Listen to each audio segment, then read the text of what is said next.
Hi friends, welcome to my channel. Bhaskar రౌడీల నుండి తప్పించుకొని పారిపోయి మిత్ర ఇంటికి వస్తాడు. ఇక భాస్కర్ని చూసి మనీషా, దేవయ్య అని ఇద్దరు టెన్షన్ పడుతూ ఉంటారు. ఇక మిత్ర ఏమైంది భాస్కర్, ఏంటా గాయాలు అని అడుగుతుండగా, నన్ను రౌడీలతో ఈ మనీషా కిడ్నాప్ చేయించింది సార్ అనగానే ఇక కోపంగా మనీషాని చూస్తూ మిత్ర షాక్ అవుతాడు. ఇక అప్పుడే లక్ష్మి అక్కడికి వచ్చి భాస్కర్ని చూసి అన్నయ్య అంటూ భాస్కర్ దగ్గరికి రాగానే, నా ప్రాణాలకి తెగించి నీకొక నిజం చెప్పడానికి వచ్చానమ్మా అని అంటుంటాడు భాస్కర్. ఏంటది అని లక్ష్మి అడుగుతుండగా, నీకు జున్ను ఒక్కడే కాదు లక్కీ కూడా నీ కూతురే అని భాస్కర్ చెప్పగానే లక్ష్మీ మిత్ర ఇద్దరు షాక్ అవుతూ ఉంటారు. వాళ్ళిద్దరూ కవల పిల్లలమ్మా అని భాస్కర్ చెప్తూ ఉండగా మనీషా దేవయ్య అని భయంతో వణికిపోతూ ఉంటారు. ఇక మిత్రకి ఆ రోజు లక్కీ పుట్టిన నాడు నర్స్ చెప్పిన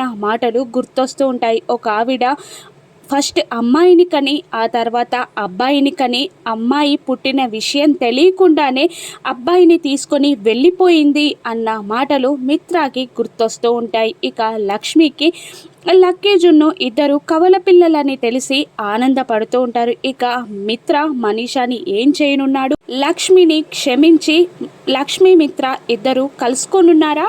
రాను ఎపిసోడ్స్లో చూద్దాం. Thank you for watching.